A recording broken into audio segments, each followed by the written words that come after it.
Reading from Sri Lilamrita, Prabhupada Lilamrita.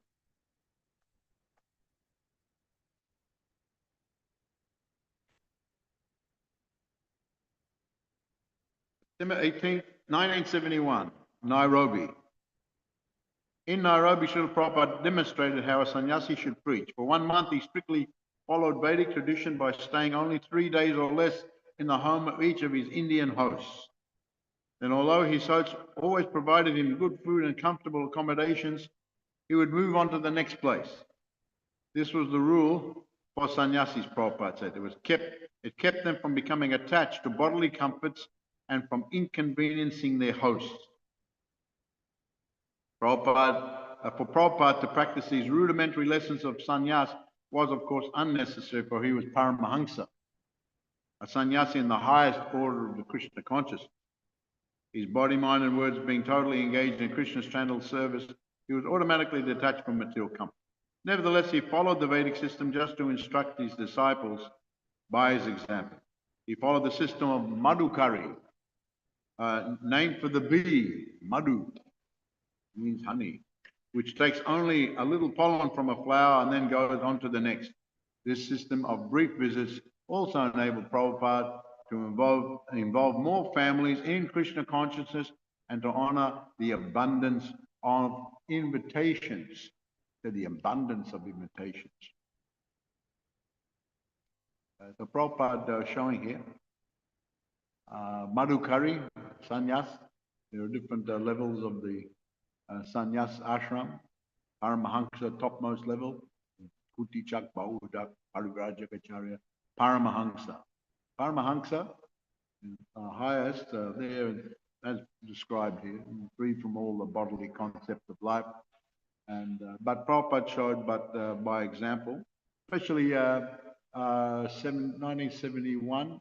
Yes, he had a few sannyasis, initiated a few sannyasis. So just those new sannyasis he wanted to show. What is the system? Because of course the sannyasis would travel all over the world and visit different places, and they would stay in different homes. So Prabhupada showed every 3 days he would be moving from one place to the other. And at the same time, he could accept more invitations because so many wanted to invite Srila Prabhupada to their homes. This is, we know from India, the tradition, the sadhu, and it's considered a great honor to have the sadhu in the home, bless the home, and bless the family, to have the association of the sadhu. So Prabhupada was a sadhu, guru, sannyasi, all these things. And so to have Prabhupada in your house was a great honor. And I remember there would be some, when Prabhupada first came to Australia and New Zealand, he would be staying at different places here, and he came to Mount Eden and then came to Gribblehurst. He said we had quarters for him upstairs at the temple. Sometimes he would just stay at the temple. Sometimes he would stay outside. So he had many, many invitations, and there was always a competition as to who could invite Prabhupada to have the blessings of Prabhupada to stay at their home. Wherever Prabhupada went, he was undisputably the guru, the venerable sadhu, yet he would deal intimately with his host, developing friendships and behaving practically like an elder member of the family. His host would offer him the best room in their home, usually their own bedroom. And the lady of the house, along with her assistants, would cook elaborate meals. Prabhupada's natural Krishna conscious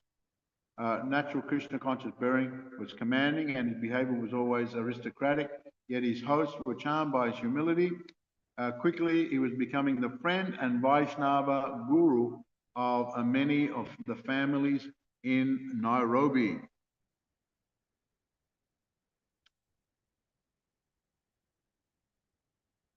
Prabhupada's behavior in Nairobi was instructive for the few Western disciples who had accompanied him.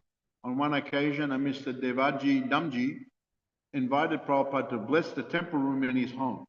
Prabhupada entered and Mr. Damji offered him a deerskin to sit on. We do not sit on deerskin, Prabhupada said. It is pure, but our Vaishnavas don't wear them or sit on them. That is for the yogis.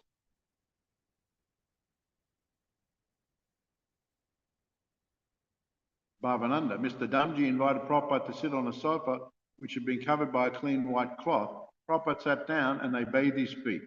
This was the first time I ever saw anyone bathe Prabhupada's feet. They bathed his feet with milk and then with water and rose petals. Then they put chandan on his feet, then red kumkum powder, rice powder, and jasmine flowers. His toes were red from kumkum and grains of rice and little white jasmine flowers, and just stayed on his feet. Then he gave a talk. I had never noticed the Guru's feet up until that time. That was the first time I realized that the feet of the Guru are special and they are astoundingly beautiful. Jai Srila Prabhupada.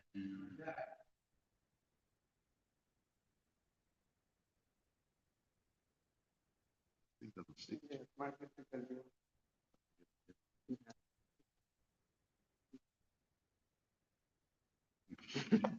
Sticking to my head.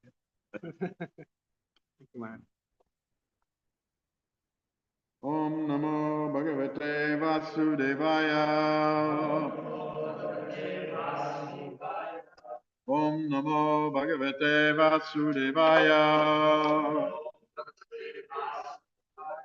Om Namo Bhagavate Vasudevaya.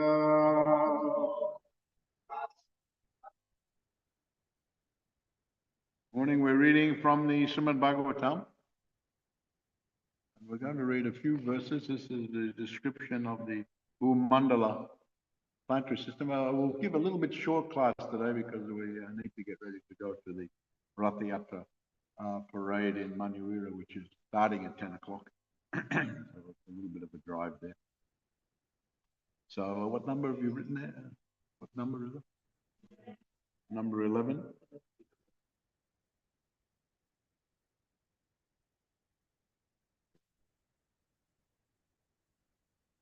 So these verses, Prabhupada doesn't give a purport, so we'll just read a few of them. And Mandaro, Meramandara, Sapa, Shva, Kumara, Itya, Yuta, Yojana, Vistaron, Naha, Merus, Chatu, Disham, Avastamba, Giraya, Upalklipta. These verses, they don't have a meter as such, at least not the one that I know. So we'll just read the translations. Translation: on the four sides of the great mountain known as Semaru are four mountains: Mandara, Meru Mandara, Sabashva, and Kumuda, which are like its belts. The length and height of these mountains are calculated to be 10,000 yojanas, 80,000 miles. Translation: standing like flagstaffs on the summits of these four mountains are a mango tree, a rose apple tree, a kadamba tree, and a banyan tree. Those trees are calculated to have a width of 100 yojanas, 800 miles, and a height of 1,100 yojanas, 8,800 miles. Their branches also spread to a radius of 1,100 yojanas. So these are gigantic trees, obviously. So these are existing in plains that are not visible, and Prabhupada actually mentioned in the previous purport that we have to be satisfied with great authorities like Sukadev Goswami, who's presenting these things as Bhumandala, giving the description of Bhumandala and talking about the different dweepas, the islands of Bhumandala, and then the Vashas, the 7 islands and the 9 Vashas, and he gives a description. So it seems to me from the what's been written here, of course it is mentioned that even if one would have the lifetime of Lord Brahma, it would be impossible. Sukadev Goswami said this to Maharaj Pariksit, even if one had the lifetime of Lord Brahma and the intelligence of Lord Brahma, it would be impossible to understand how all these different arrangements for the planetary systems in our universe, and what to speak of many, many trillions and trillions and unlimited numbers of universes in the whole Mahatattva, which is an expansion in a corner of the Vyoma, the spiritual realm.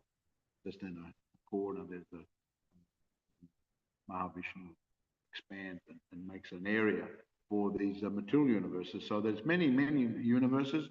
Here, Sukadeva Goswami, of course, is speaking about the universe we live in, and that he said that even if you had the mind of Brahma, you couldn't understand. But he's giving a little bit of a description. It seems the Bhumandala extends as far as the sun spreads its light and heat. And Prabhupada, in an earlier purport, he mentioned that according to modern science, the sunshine reaches Earth from a distance of 93 million miles, which is about 150 million kilometers. So according to, he's going by the modern calculation. So if we calculate according to this modern information, it can be considered the radius of Bhumandala is 150 million kilometers. The radius means if you draw, the radius goes to one side and then the other side's the same. This is the radius of the Bhumandala. Now, now I know that the radius of the Earth itself, the Earth planet that we live on, is about approximately 6,500 6.5, is that right? 6,500, no. I forget how the radius of the Earth is about 6,500 kilometers. Is that right?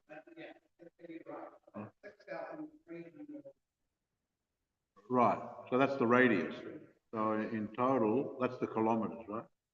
So it's about 12,500 for the whole length and breadth of it. Right.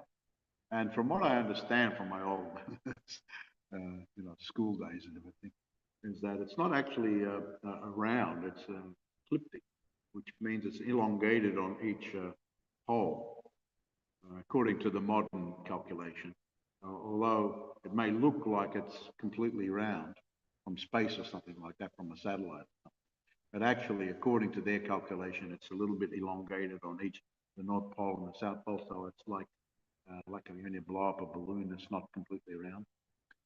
So that's according to their calculation. Now, if Prabhupada is saying here that if the Earth has a radius of 6,500 miles, but the radius of the Bhumandala, the whole Bhumandala system, is, what did we say, 150 million. So there's a lot more to this Bhumandala system of the planetary system than what we're seeing, because we're only seeing 6.5, 12,500 going both ways. The diameter, right? The radius and the diameter is 12,500. And so there's a lot more to it, and Bhumandala. So what's been spoken of here is Bhumandala. And so Prabhupada is saying, well, if you go by the modern calculation, then the whole radius is a gigantic area that spreads out wide, and obviously we can't see it. So what they're seeing is another thing. But of course, there are great, some great astronomers who have done calculations, and even our own devotees have done these types of calculations, consulting with, I know Dhanavi Maharaj has done. Before him, Sadapuda was very famous for putting some concepts together. And he said, actually, it's all, we can't visualize it in a two-dimensional or even three-dimensional way. And he gives all sorts of scenarios. So Dhanavi Maharaj also put something together, consulting South Indian astronomers about the Vedic concept, the concept of the universe from the Veda, from the Purana. We're reading from the Srimad Bhagavatam, which is the Bhagavat Purana. So there's the Purana, and the Vedic is lined up pretty much with that. Srila Bhaktisiddhanta was also a very good astrologer and astronomer. And so it's not the same. We can't, and here actually, Sukadev Goswami has mentioned here that without experimental knowledge, we cannot actually really fathom it, even if we had a lifetime of Lord Brahma. We're seeing it from a certain angle, and with our senses, and we know that the beings of other planetary systems, their bodies have a different makeup than the bodies of those on Earth. The bodies on those on Earth have more water and earth makeup. So we see each other and we see the things of the world with the elements combined in a certain fashion. But the denizens of other planetary systems, for example, the sun god has a fiery body made mainly from the element fire. And Lord Brahma, for example, has an ethereal, his body is made from ethereal elements. So you can't see these personalities. They make themselves visible. They've got power, mystic powers. They can make themselves, they can cover themselves or make themselves visible when they visit. So then the residents of this planet. Like Lord Brahma, there's descriptions in the Puranas that he's gigantic. I mean, his body is gigantic, ethereal form, you can't see it. And when he goes for different reasons, to the different areas of the universe, he changes accordingly to where he's going. He's got that power. Otherwise, who can see him? And though there are many residents of Brahmaloka, at the top of the universe, that have the same bodily constitution as Lord Brahma has. So obviously they interact with each other.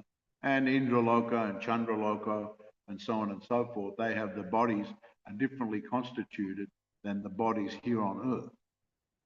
So the planetary systems, so on and so forth, obviously we're not seeing all.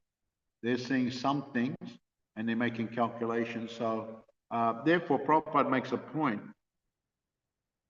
But I just found that interesting that when Prabhupada explained that the Bhumandala is the radius, just the radius is, if we take the calculation of the sun from the earth, is 150 million kilometers. Is that right? Yeah, 150 million kilometers, just the radius. And so Bhumandala is spread really wide. So at least we can have this understanding. And in the previous verse yesterday, we should not try to comprehend the greater mountainous areas of this was, of the greatest, even the greater mountainous areas of the universe merely by our calculations. Because here there's the different descriptions of mountains in these various areas. And in the previous verses, the different varshas, Jambudvip is one area of the Bhumandala. And I was showing the other day a little bit better. I think I still have it, but you can't see it from where you are. But there's a better, one of the better depictions of the whole universe structure is there. You probably can't see it, especially you ladies from over there. You probably won't see that. But they're very nice. This is one of the better ones. And when you Google it, you can find all sorts of drawings and presentations, but this is, I found, a little bit different. And so it's nicely depicted how Bhumandala actually spreads right from the east to the west, right across the diameter of the universe. And the universe is, of course, has layers on the outside of it. 7 shells of the universe, which each one making up the different elements. Each element going out is 10 times thicker than the one before. And so the very interesting the way it's presented, the Bhumandala spreads wide, and then underneath the Bhumandala is all the lower planetary systems, Atala, Vitala, Sutala, going right down, and they don't get any sunshine because actually the Bhumandala spreads out wider than those planetary systems. But they have an artificial light in those planetary systems. They have artificial light that lights up the whole area, but they don't get any direct sunshine. So it's interesting, and it's very nicely depicted here how the Bhumandala is spread out, and where there's in the middle the lotus flower is depicted as the whorls of a lotus flower are all the different islands of the Bhumandala, each going out, and in the middle there's Jambudvip. Jambudvip is in the middle, going in the middle of the lotus, and coming in the middle of the Jambudvip is this big Mount Meru, which has been described. Big Mount Meru in the Ilavrita Vrasha, which is the first Varsha in the Jambudvip. The first one is Ilavrita Varsha, and going up from there is this big Mount Semeru, Mount Meru. And of course, in India, this is very much depicted. In other countries also, in Cambodia, and I know in Indonesia also, especially in Bali, but in Java and other places also, there are some temples based on this concept of the Mount Meru, and it's kind of designed in that similar kind of show like that. So very interesting, but for us to completely understand it, we cannot completely understand. So therefore, Prabhupada, as I said, he makes a point here. Sukadeva Goswami has already stated that such calculation would be very difficult, even if one had the duration of life like Lord Brahma. Very, very difficult. We should simply be satisfied with the statements of authorities like Sukadeva Goswami and appreciate how the entire cosmic manifestation has been made possible by the external energy of the Supreme Personality of Godhead. Now, Prabhupada goes so far as to say that the measurements here should be considered to be correct. He doesn't mince his words there. He does say they should be considered correct. This is a statement from Sukadeva Goswami as he's heard from all great authorities. Sukadev Goswami is not making it up. Parikshit Maharaj is asking him, and he said, you've described briefly before, now I want to know a little bit more detail. And it was explained earlier on in this chapter, not that he's just interested in material energy for enjoying in the world or exploiting the world, but he's interested because it is connected and it's a divine energy that comes from Krishna. So he's just interested to know how it all is it's all connected to Krishna and how it's so wondrous. So that's his mentality in asking the question. So Sukadev Goswami, he has heard from great authority. He's not concocting. So he's stating, he's giving these measurements. He's not just plucking them out from anywhere. And so Prabhupada said we should, these measurements, we have to consider they're correct because they have been given by Sukadev Goswami. We should simply hear these statements from authorities and just appreciate the extensive energy of the Supreme Personality of God, and that will benefit us. If we start getting into it and say, no, these measurements can't be right, how can that be right? According to the modern calculation, must be like this, must be like that. So the Bhagavatam is wrong. And some have done like that. How can the Bhagavatam, we can't accept these Puranic explanations from the Puranas. And they're very fantastic. And we know that the Britishers, when they came and were ruling over India, they wanted to subjugate the local population and especially disprove. They wanted to bring Christianity and convert everyone to the Christianity. So they sent their academics, their scholars, to India, many of them, to study the literatures of the Hindus. And especially they would focus in on the Puranas, because the Puranas, especially this section, tells of all these different islands and worlds and different types of oceans and gives these types of measurements. So they read these things, and the Lord Macaulay, who was one of the he was like a governor who was sent, they highlighted these things and say, well, what are these ridiculous literatures of the Hindus that describe these things where we've never seen anything like that, nor our scientific research has shown this. And so they used that to try to discredit. Of course, they weren't successful. In some areas, and still in India, some Hindus have gone over to the Christianity, but the effort from the Britishers was largely unsuccessful. Many different types of influences came after independence even. There were many different influences. The Soviet Union at the time of the Indian independence had placed their ambassadors and so on and so forth in different areas around India in each state, and influenced the leaders there to take up the communism, become communist country. And some states followed. Bengal was a communist state for 50 years. And I think there's still in the south, is Kerala still communist? Anyone from India? I think Kerala may be still communist state. But Bengal for 50 years. So they were able to influence. And so many of the foreigners came to different countries around the world and influenced the local cultures and education and everything and so forth with their particular views, and to subjugate them and exploit the resources and so on and so forth. And also just they thought that was an inferior culture. Where they thought they were primitive culture. And that we were going to elevate the people to a more advanced civilization. So they had these ideas. So one can say, and they would present things like, how can these things be true? These calculations are ridiculous, and so on and so forth. But Prabhupada says, no, we have to accept them as correct. And because they come from a great authority like Sukadev Goswami and other great acharyas, and coming down originally from the Supreme Personality of God. And so we'll read on what we read today about the different mountains around Semaru.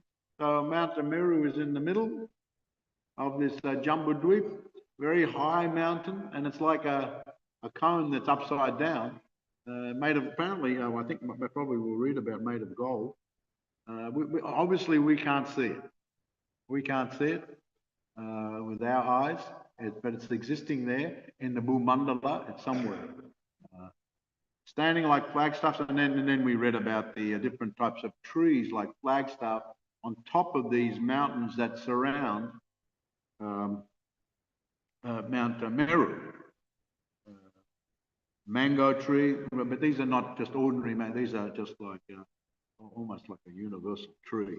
Different cultures around the world. Sadhguru was working on a book that he never finished because he passed away prematurely, but he was looking at the different cultures of the world and the similarities in the ancient cultures of especially this concept of world trees and cultures and so on and so forth. There was a lot of similarity presented in their own terms, but he was working on something like that. But anyway, the trees were just huge, and we'll read on. Read on. Ramai Parikit, best of the Bharat dynasty. Between these four mountains are four huge lakes. The water of the first tastes just like milk. The water of the second like honey, and that of the third like sugarcane juice. The fourth lake is filled with pure water. The celestial beings such as Siddhas, Charanas, and Gandharvas, who are also known as demigods, enjoy the facilities of those four lakes. Consequently, they have the natural perfections of mystic yoga, such as the power to become smaller than the smallest or greater than the greatest. There are also four celestial gardens named Nandana, Chaturata, Vaibrajaka, and Savatobhadra. Translation: the best of the demigods, along with their wives, who are like ornaments of the heavenly beauty, meet together and enjoy within those gardens, while their glories are sung by lesser demigods known as Gandharvas.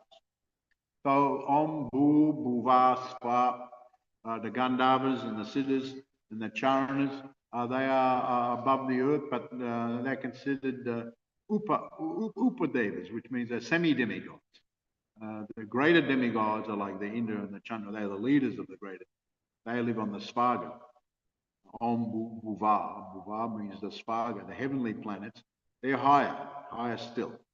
And so they come. So obviously the Bhumandala is vast, and they're very wonderful, beautiful trees and mountains and gardens and lakes. And so everyone enjoys nice gardens and lakes.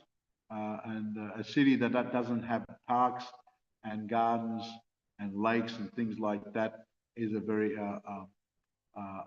destitute city, because everyone likes to go for the walking in the park. We used to take Prabhupada walking on Japa Walk, and used to go to the botanical gardens. Generally, botanical gardens you find all over the world. Every city has botanical gardens, and they maintain them very nicely. So Prabhupada would like to walk through the botanical garden, chanting japa, talking to his disciples.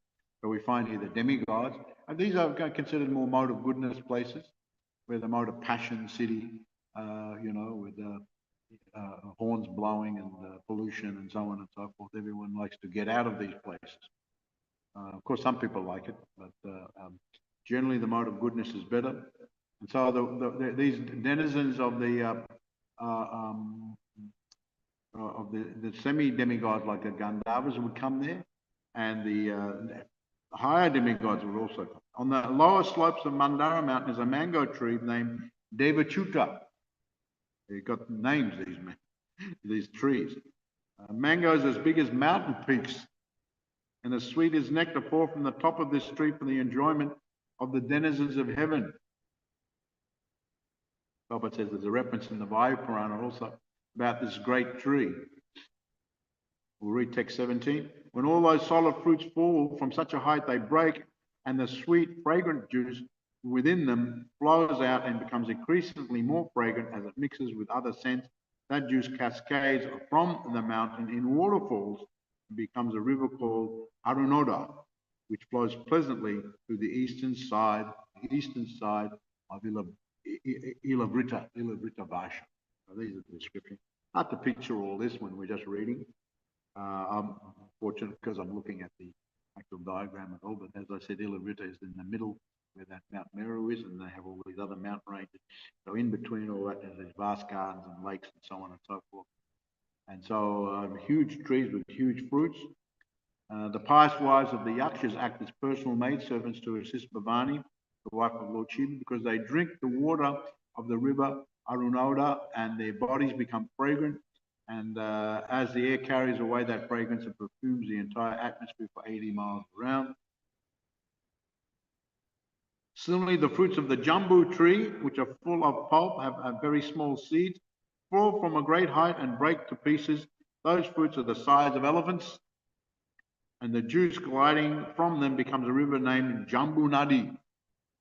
This river falls a distance of 10,000 yojanas from the summit of Meru Mandara to the southern side of Ilavrita and floods the entire land of Ilavrita with the juice. Purport, Prophet says he. We can only imagine how much juice there might be in a fruit that is the size of an elephant, but as a very tiny seed. Naturally, the juice from the broken jambu fruits forms waterfalls and floods the entire land of Ilavrita. That juice produces an immense quantity of gold, as will be explained in the next verses. The jambu fruit in India, I don't know if I've had a. They've got a type of jambu in Asia, in Indonesia, they have a type of jambu, and we have that over there. I don't know. In India, it's quite common. The jambu fruit. Did you used to have it? Yeah, it's very. From what I understand, it's a very. I don't think I've had it. It's a very nice food. Very. Yeah. When it's ripe, it's a kind of a purpley color, isn't it? Yeah, they have different names for it. The jambu, what's it called over there? No, it's in India. It's called a different. Huh? Jahun. Yeah. Huh? Yeah, dark purple. Yeah. Isn't it? So they still have it, but these are those ones in India now. They're very small. The tree is huge. Yeah. It's quite common all over the place. They can grow. The trees grow very big. Reading. But I haven't had that fruit. But they have another one in Indonesia, which they give me those fruits. They're kind of a different variety of them. They're not like those. They're a different variety of what they call another jump. But anyway, so the mud on the banks of the river Jambu Nadi being moistened by the flowing juice and then dried by the air and the sunshine produces huge quantities of gold called Jambu Nada. The denizens of heaven use this gold for various kinds of ornaments. Therefore, all the inhabitants of the heavenly planets and their youthful wives are fully decorated with golden helmets, bangles, and belts, and thus they enjoy life. Purport: by the arrangement of the Supreme Personality of Godhead, the rivers on some planets produce gold on their banks. The Prophet is saying here on different planets also, there are rivers like that that produce gold. The poor inhabitants of this earth, because of their incomplete knowledge, and are captivated by the so-called Bhagawan, who can produce a small quantity of gold. Who is that one guru in Prabhupada's time? He was able to produce a little bit of gold. Somehow he had some mystic. I don't know how he got it. But some little, and everyone was, oh, Guruji, oh, yeah. Gold, he's producing the gold. So incomplete knowledge. The so-called Bhagawan, he's the God because he produced a little bit of gold. However, it is understood that in the higher planet system, in this material world, the mud on the banks of the Jambu Nadi mixes with the Jambu juice, reacts with the sunshine in the air, and automatically produces huge quantities of gold. Thus, the men and women are decorated there by various golden ornaments, and they look very nice. Unfortunately, on Earth, there is such a scarcity of gold that the governments of the world try to keep it in reserve and issue paper currency because that currency is not backed up by gold. The paper they distribute as money is worthless, but nevertheless, the people on Earth are very proud of material advancement. In modern times, girls and ladies have ornaments made of plastic instead of gold, and plastic utensils are used instead of golden ones. Yet people are very proud of the material wealth. Therefore, the people of this age are described as Manda Sumanda Matayo Manda Bhagya Upadrita. In other words, they are extremely bad and slow to understand the opulence of the Supreme Personality of Godhead. They have been described as Sumanda Mataya because their conceptions are so crippled, that they accept a bluffer who produces a little gold to become God, to be God. Because they have no gold in their possession, they are actually poverty-stricken and therefore they are considered unfortunate. Sometimes these unfortunate people want to be promoted to the heavenly planets to achieve fortunate positions, as described in this verse, but pure devotees of the Lord are not at all interested in such opulence. Indeed, such devotees sometimes compare the color of gold to that of bright golden stool. Sri Chaitanya Mahaprabhu has instructed devotees not to be allured by golden ornaments and beautifully decorated women. Nadanam Najanam Nasundarim, a devotee should not be allured by gold, beautiful prestige of having many followers. Chaitanya Mahaprabhu therefore confidentially prayed, Mamma Janmani Janmaneshwari Bhavatat Bhakti Ahaitik. My Lord, please bless me with your devotional service. I do not want anything else. The devotee may pray to be delivered from the material world. That is his only aspiration. Nai nanta pinucha kinkaram patitamamam vishame bavambudo kripayata vapada pankaja sita dulisa drisham chintaya. A humble devotee simply prays to the Lord, kindly pick me up from the material world. It's full of varieties of material opulence and keep me under the shelter of your lotus feet. Narottam Das Thakur says, Haha Prabhu Nanda Sutta, Vishabhana Sutta Yuta, Karuna Karaha Ebara, Narottama Dasakai, Na Teliha Ranga Paya, Toma Vine Ke Ache Amar. O my Lord, O son of Nanda Maharaj, now you are standing before me with your consort, Lord of Vishabhanu, Srimati Radharani. Kindly accept me as the dust of your lotus feet. Please do not kick me away, for I have no other shelter. Similarly, Pravodhananda Saraswati indicates that the position of the demigods who are decorated with golden helmets and other ornaments is no better than a phantasmagoria. Sri Dashapur Akasha Pushpayate. The devotee is not allured by such opulences. He simply aspires to become the dust of the lotus feet. Well, we can talk a little bit more about, Prabhupada says a lot of things in his purport here. And we'll talk a little bit more about that tomorrow. I'm giving a class. So we'll talk a little bit more about the different points. There's a lot of different points here. A lot of valuable instructions Prabhupada gives. He didn't give any purport to the other verses. They were just descriptions of the Mandala and the mountain ranges and the big trees. But when it came to the producing them and the jambu with juice glides down and mixes with, then gold is produced, and there's so much gold that the denizens from the heavenly planets come and just, they've got so much gold, they just decorate themselves all over. And but he goes at the end of the purport, he says that the devotees don't think, oh, let me go there, or let me go to heaven, and then I'll be able to have all this gold. The devotee is not allured by those things. So we can speak more about that tomorrow. So as I said, we have to finish a little bit early. Perhaps I've got time for one question, if someone wants to ask a question. Otherwise, we'll finish right here. Okay. Jai. All glories to Srila Prabhupada ki Jai. Go Premanandi. Sorry, Ramai Swami Maharaj ki